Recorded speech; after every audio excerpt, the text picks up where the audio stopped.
How's it going, guys? I'm back with a new video and another car. This time it's a Peugeot 308 that's in pretty rough shape and needs some love. So this will be a relatively simple yet satisfying start to finish project. So sit back, relax and enjoy this episode. As you can probably see, the car is in desperate need of some cleaning action. It hasn't been washed in all winter, which explains the layer of salt and road grime that's pretty much bonded to the paint at this point. Furthermore, it needs some mechanical TLC, so we definitely got some work ahead of us. First things first, let's go ahead and clean the undercarriage and wheel wells to get rid of all of that caked on salt and winter grime. This step is the first thing I like to do before starting a refresh project like this. I feel like you're starting with a clean slate, and also it's nice to not get covered in dried up mud and road grime when it comes time to wrench on the car. By the way, guys, I'm doing this project completely free of charge for someone else, as this is not my car. I even supply some of the parts out of my own pocket, so I would really appreciate if you like and subscribe if you enjoy these kinds of videos. It really helps me to grow and it supports the channel.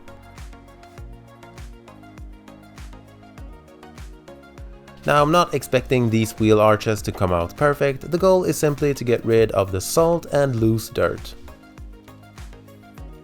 There's just something so rewarding with giving a car a deep clean inside and out and proper maintenance, especially if you've just bought a new car. The way I like to think about it, as I said earlier, to begin with a clean slate and making the car sort of your own. And the thing about detailing and basic maintenance and refreshing in general is that it's relatively easy to do and it's cheap. It just takes a lot of elbow grease, but once you're done, it's so worth it. The car was on winter tires when I got it, which actually were in very good condition and cleaned up really nicely. However, two of the summer wheels are going to need some work, as we're going to find out here shortly.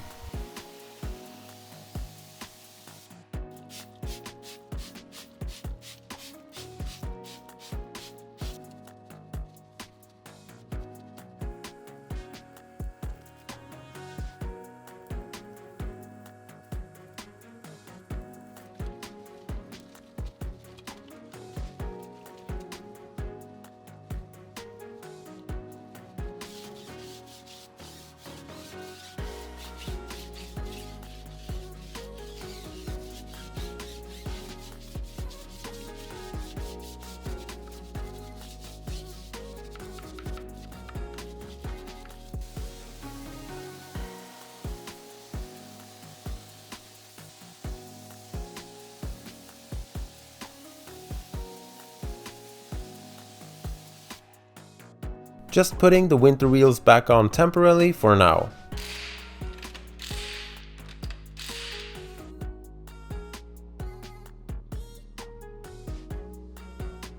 So let's copy paste on the other three corners.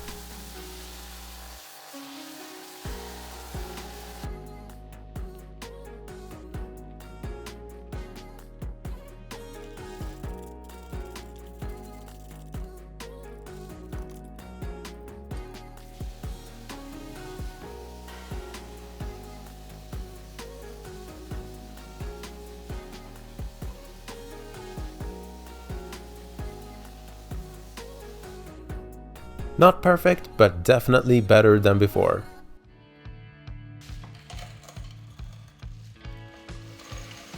Next up, let's go ahead and detail the engine bay. Honestly, the engine bay wasn't that bad, no oil leaks or anything like that, which definitely helps with the detail.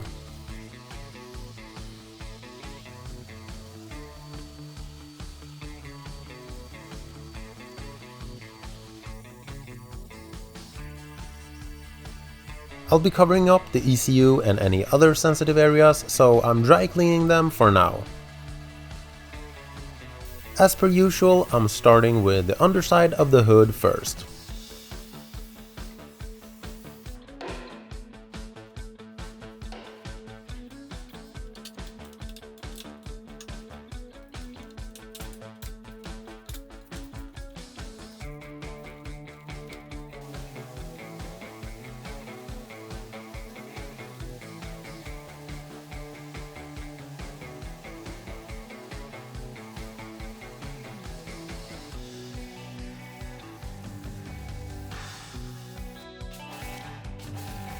No strong degreasers were needed here, so just agitating with an alkaline general snow foam and then rinsing away.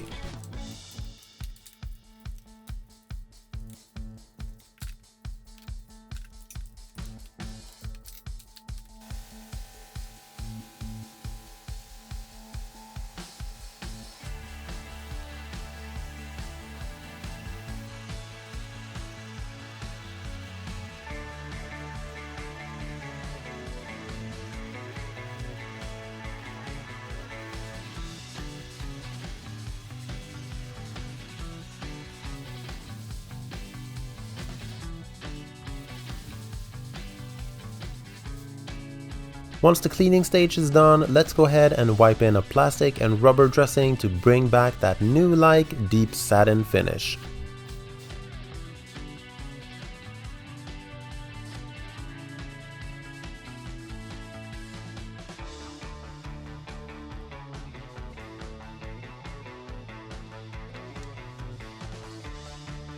As always, after an engine bay wash, I'm disconnecting every electrical plug that I can access, and then I spray a dedicated contact cleaner and protectant that also expels any water.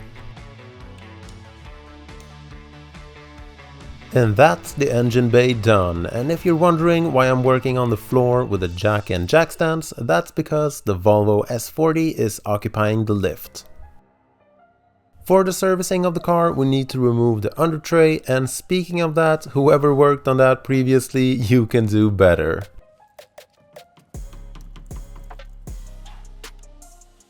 The screws for the undertray were extremely rusty and seized, and one of them even broke inside of the subframe, so I drilled the broken stud out and installed a riv nut in its place. And upon reinstallation, I'll make sure to apply a lot of anti-seize for the next guy.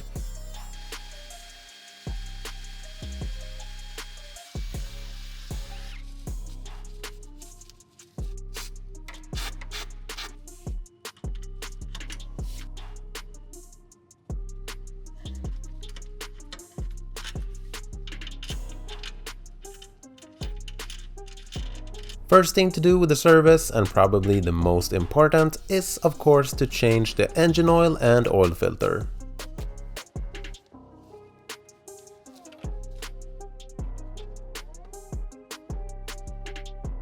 The oil filter isn't really accessible as is, so you need to remove the air intake snorkel. No big deal, since we're gonna have to remove that anyway, and also with everything removed, it's a great opportunity to clean it more thoroughly inside and out.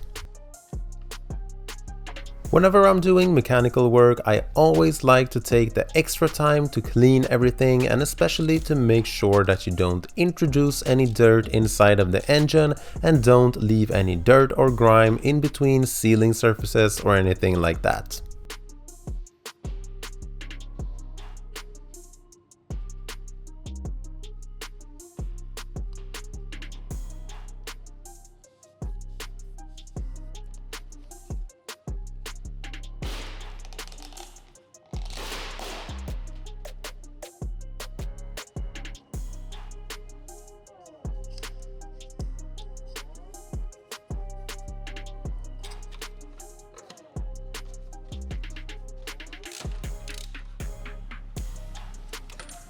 New oil sump plug going in.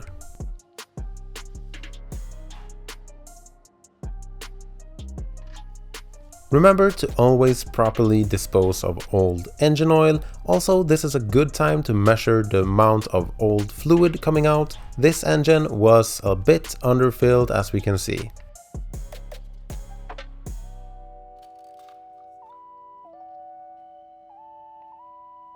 I'm going with the recommended Total Quartz 0W30 full synthetic. This is a 2018 model, so I was pleasantly surprised when I saw that there were an oil stick.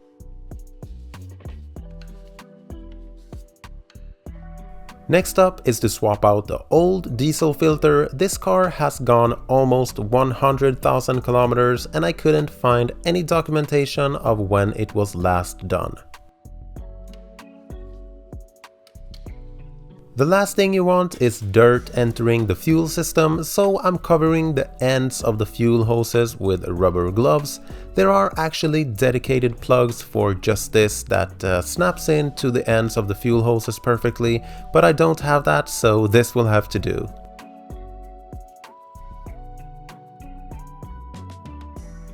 The filter design is very similar to the oil filter in that there is a plastic lid and then only the paper filter element gets changed.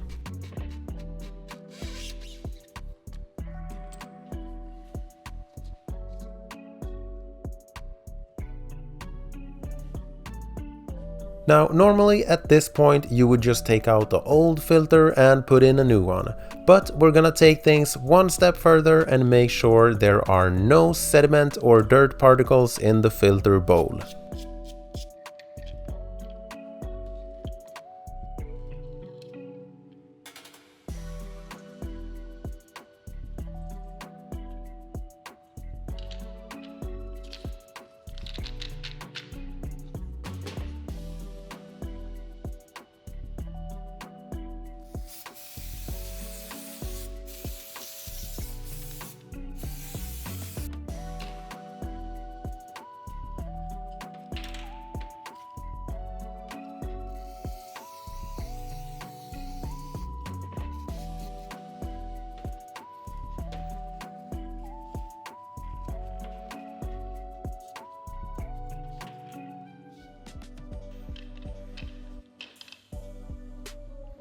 To really be able to flush out the filter container, I'm pulling out this drain valve.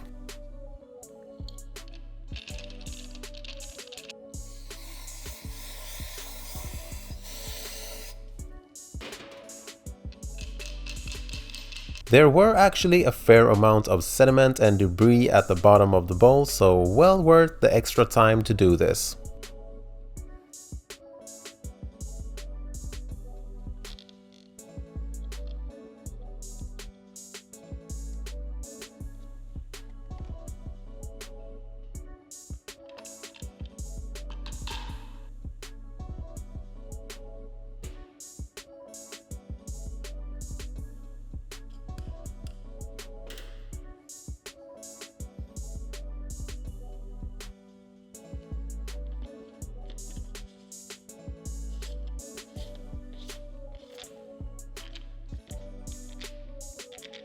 Then it's just a matter of plugging everything back up. The real question will be if it's easy to prime and bleed the new filter.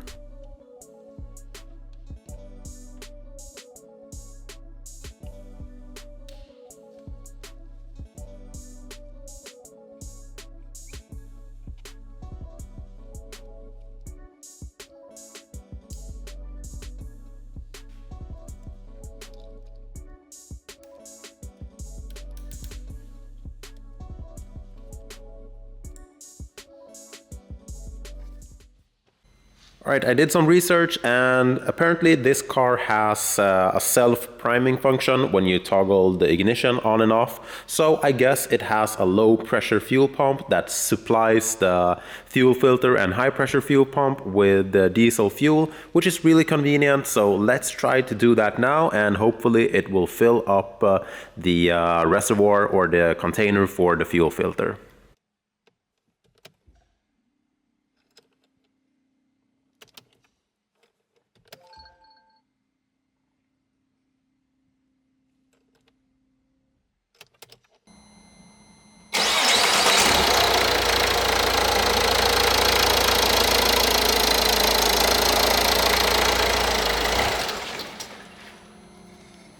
Alright, that didn't work, the engine stalled on us, so let's go ahead and just quickly disconnect the fuel pipe going to the high pressure fuel pump and see if any fuel comes out when I toggle the key on and off.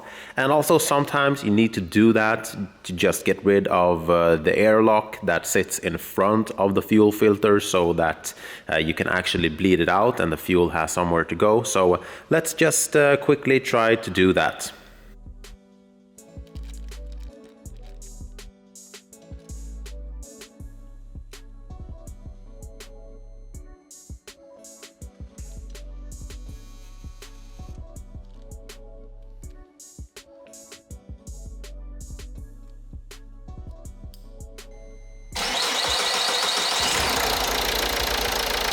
Alright, that worked. Really nice to see. I guess I just had to prime the fuel filter even more than I did. I mean, it was completely empty, so that makes sense. So let's proceed with the next thing, and that is to change out the air filter.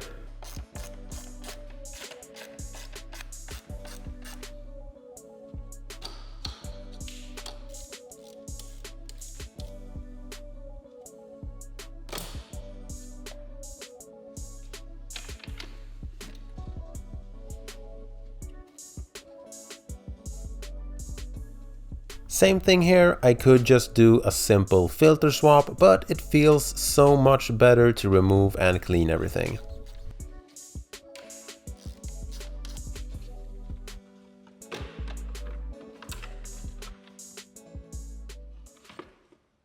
Also, this is the perfect time to be able to clean the underside and the backside that we really couldn't access before when it was mounted on the car.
Last thing regarding the service is to change the cabin air filters.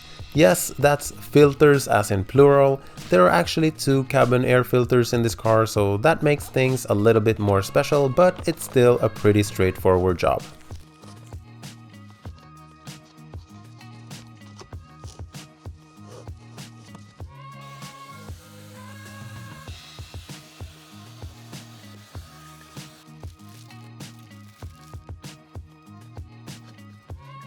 And that's it regarding the normal scheduled maintenance. If you're doing it yourself like I'm doing here, especially on a newer car, make sure to thoroughly document exactly what you've done and save all of the receipts. This will most likely give off a more professional impression when the day comes to sell the car. So with everything under the hood taken care of, let's proceed with the next thing. And that is to dial in the summer wheels that needs to go on the car. So first of all, let's give them a deep clean and then send 2 of them off to the tire shop to get new tires put on, as the old ones were quite worn out. The other 2 summer tires were practically brand new, made in late 2023 and had only been used for 1 summer, so no need to change them. So in other words, only 2 of the wheels needed new tires.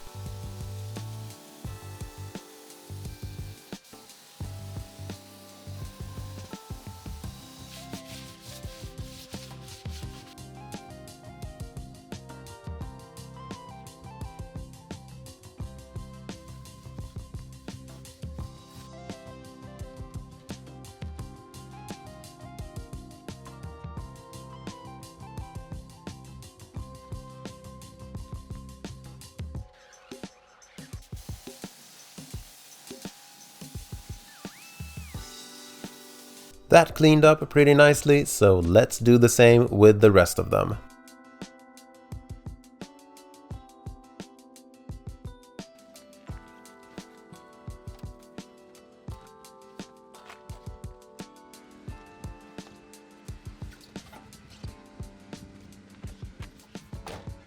While the wheels are being taken care of at the tire shop, let's go ahead and service the brakes and paint the calipers. Spoiler, it turned out really nice and made the car look so much newer. Also, the face of the rotor mating with the rim is way too rusty. If it looks like this, it could actually be a source of vibration and the wheel bolts risk coming loose. So let's knock the rust off. Doesn't have to look perfect as long as the surface is smooth and the loose rust is removed.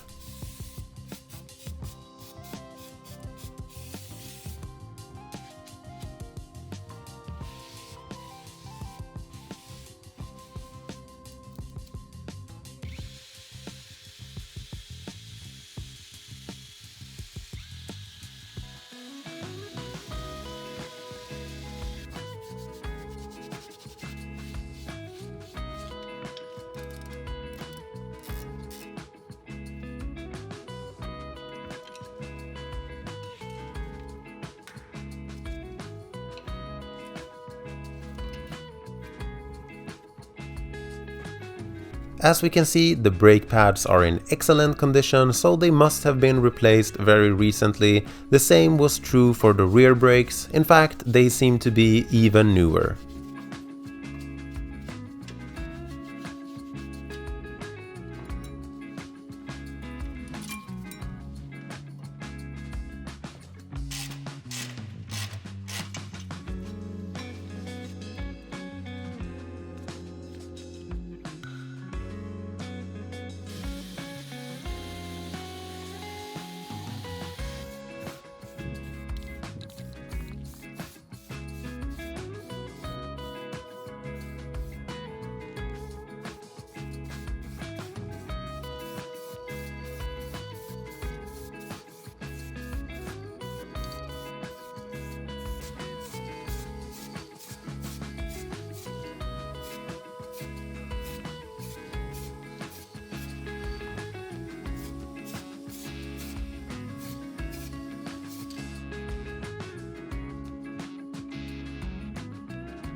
Here's something I see a lot of people miss. It's actually really important to apply anti-seize underneath the brake shims as well, otherwise moisture will be trapped there and make things rust, and as a result the brake shims will actually squeeze the brake pads together, making them stick.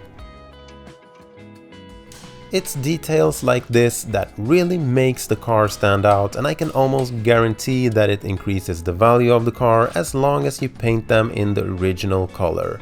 And the cost of it was pretty much zero, as I already had leftover caliper paint from another project. I think it turned out great, so I'll do the same with the other 3 calipers of course. However, on one of the rear ones I found the rubber boot to be broken, so of course I bought a new one.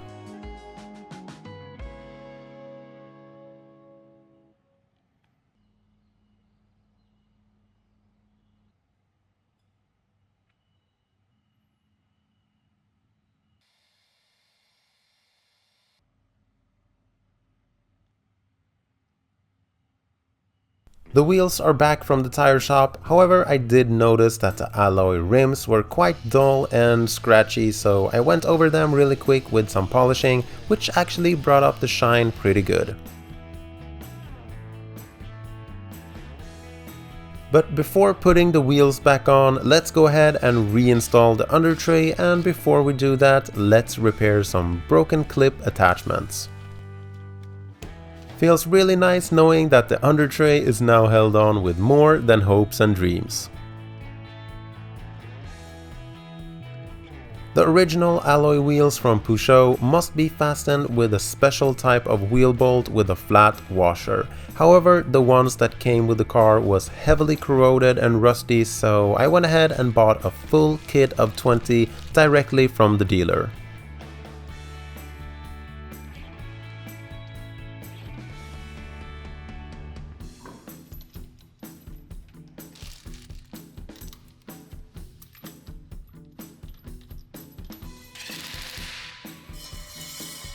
The freshly painted calipers, detailed wheels and new lug bolts really made the look newer and cleaner, so let's make the rest of the car up to par.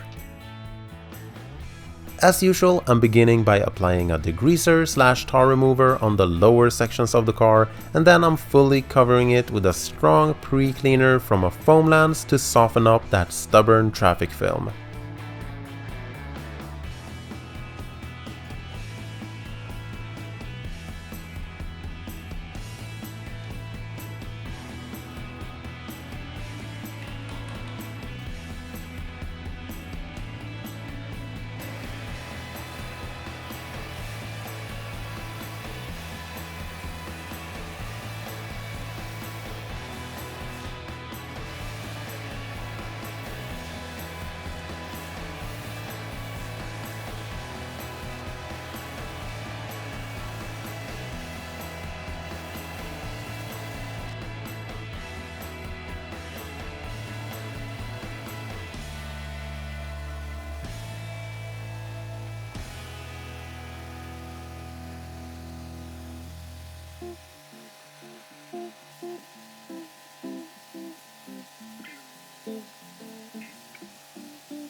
For the contact wash, I'm simply using a plush microfiber towel together with a soft detailing brush to be able to get into all of the hard to reach intricate areas.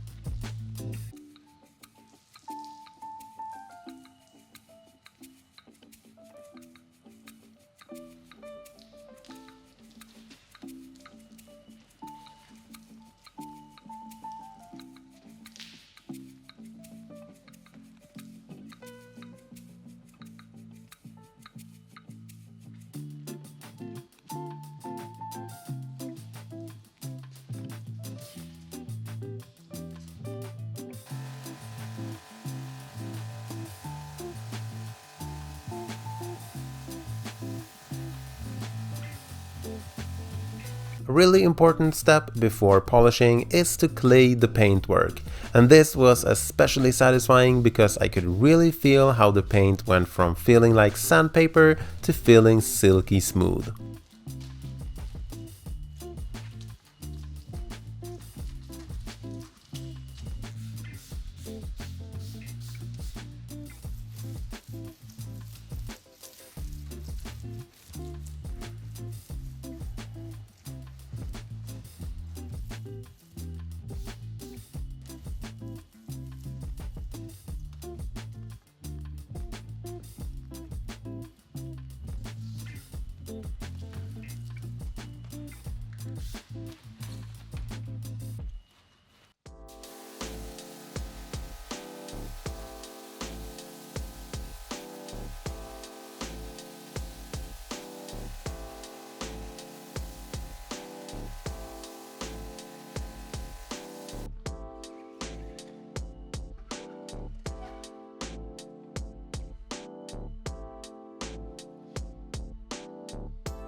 All right, we're done with the decontamination, and of course it looks pretty good like this a couple of feet away, but I can tell you the paint is in really bad condition.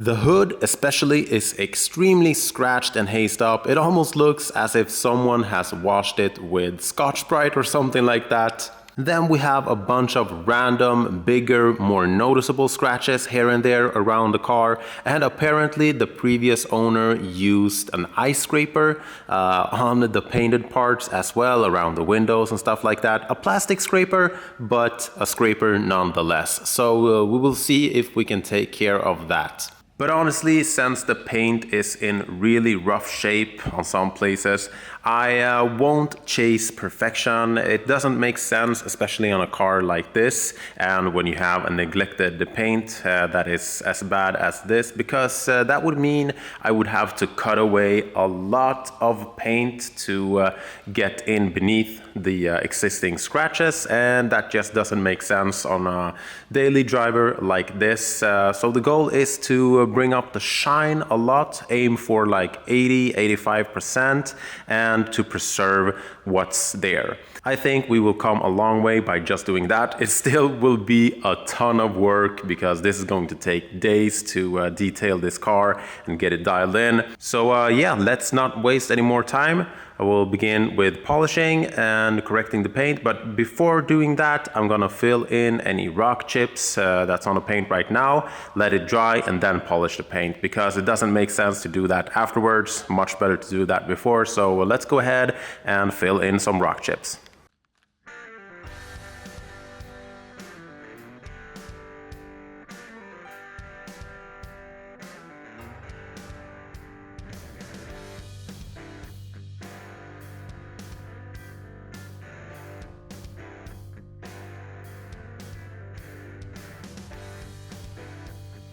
Let's do a test spot with a combo of a wool's pad and a coarse compound, and then following that up with a finer foam pad and fine polish.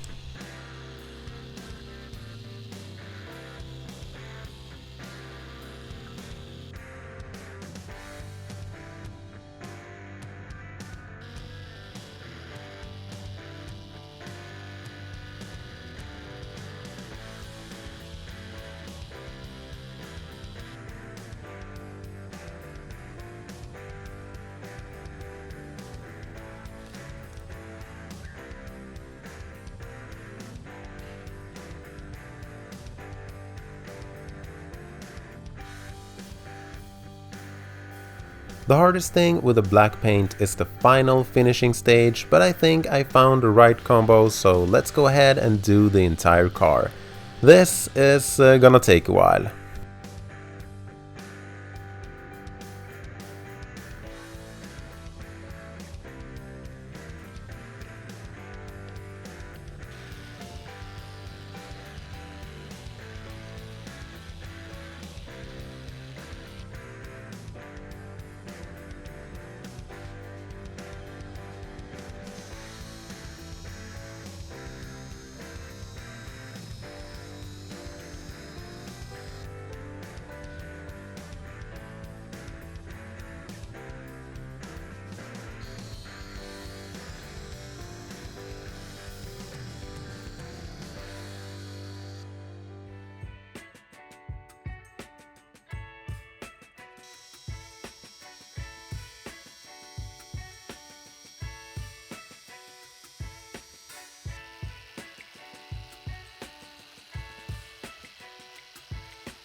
The door jambs were in really bad shape. Luckily, I managed to get them looking a little bit better.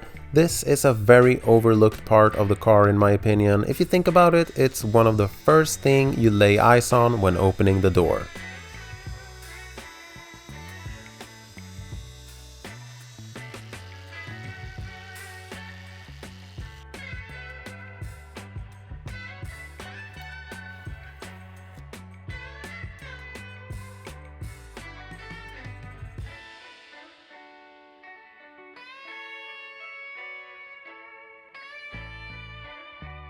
After multiple days, we're finally done with the polishing, so let's prepare the paint for some ceramic paint protection.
Exterior finally done, except one little detail. The front license plate is all buckled up, so I ordered a new one. It's super cheap here in Sweden to get a new one, and after replacing it, the car won't give off that vibe of recklessness.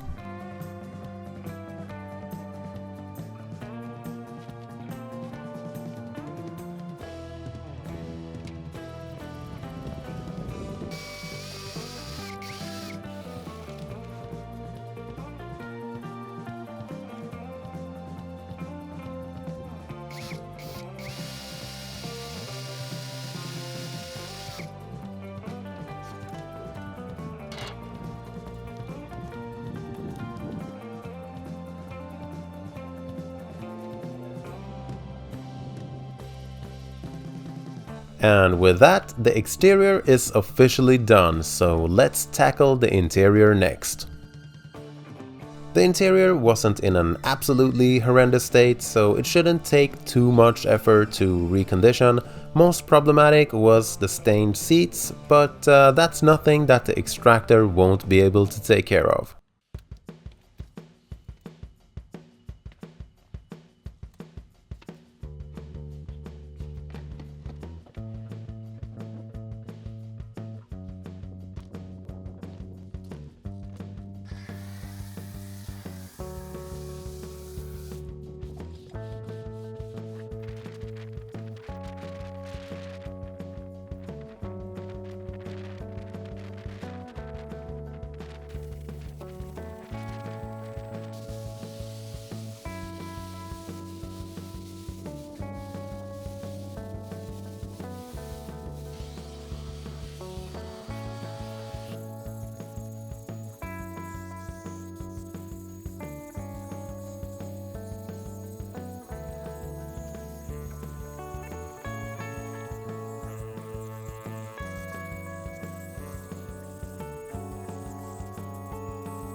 And there we go, the car is finally finished, a nice little uncomplicated project, just a lot of elbow grease and a couple of $100s in parts, and we got a car that looks and smells almost brand new.